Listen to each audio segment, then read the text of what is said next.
Feeling overwhelmed or struggling with thoughts of self-harm can feel isolating, but you or your child or loved one are not alone if you are feeling this way. In just a few simple steps, you can create a personalized plan to keep yourself or a loved one safe by identifying triggers and building a support system and finding ways to cope with these feelings. Safety plans can be life-saving tools for those facing self-harm or suicidal thoughts. They're practical, personalized, and provide clear steps to follow during a crisis. Today, we'll break down what a safety plan is, why it matters, and how you can actually create one. Hi, I'm Dr. Dona, a youth, adult, and reproductive psychiatrist here to discuss all things mental health and wellness related. In moments of emotional pain, it can feel like there's no way out. But having a safety plan can serve as a guiding light when you need it the most. Let's dive into what safety planning actually is and how it can help save lives. So what is a safety plan? A safety plan is a personalized step-by-step guide designed to help individuals cope with self-harm urges or suicidal thoughts. Why is this important? These safety plans can provide clarity during overwhelming moments, encouraging reaching out to help for others before acting on harmful impulses, serving as a reminder that there are resources and people who care. A lot of times when you're already in a crisis, it's hard to think about, well, what can I do or who can I call? But when there's a safety plan in place, that's already thought out beforehand. Key differences from a crisis plan are that a crisis plan is often created by professionals for emergency services, while a safety plan is personal and proactive.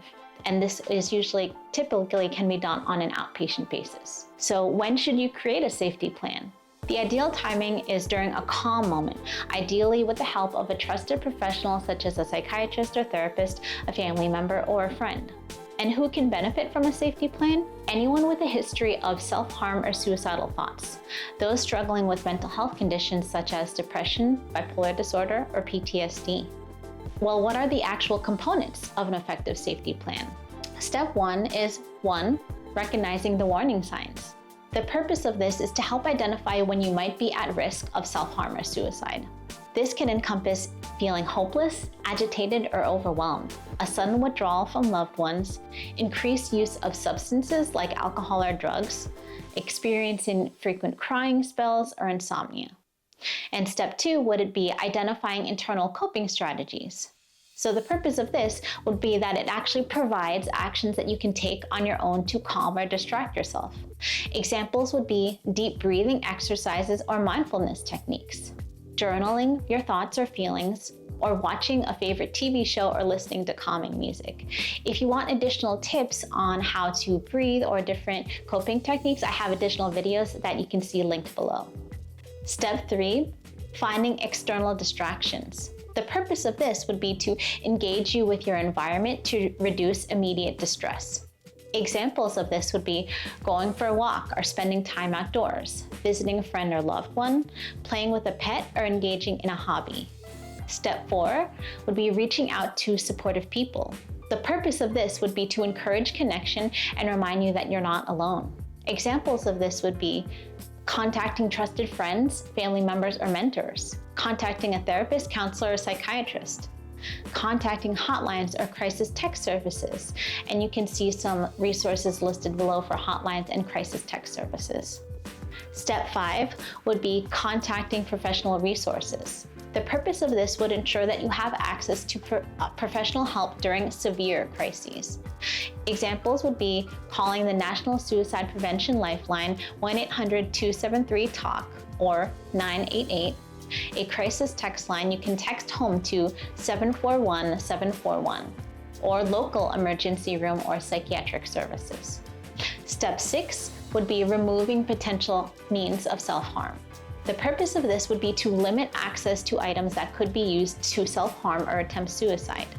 Examples of this would be safely storing medications, sharp objects, or firearms that are not accessible, or asking a trusted friend or loved one to hold on to dangerous items temporarily. Access is a huge thing, and when things are no longer accessible, the risk and likelihood of someone engaging in one of these self-harm behaviors is going to be greatly diminished. Step 7 would be creating a list of reasons to live. The purpose of this would be to offer hope and serve as a powerful reminder during the dark times that a person might be going through. Examples of this would be talking about family and friends who care about you, describing your goals, dreams, or hobbies you want to pursue, acknowledging past moments of joy and resilience. Tips for creating a successful safety plan. 1, you should personalize it. Tailor the plan to your unique needs and preferences. 2, keep it accessible. Store the plan in a place you can easily reach, like your phone or wallet. And I'm gonna say honestly, most people have their phones on them nowadays, so a notes app in the phone would be really useful. 3, review and update regularly. Revisit the plan to ensure that it stays relevant and effective.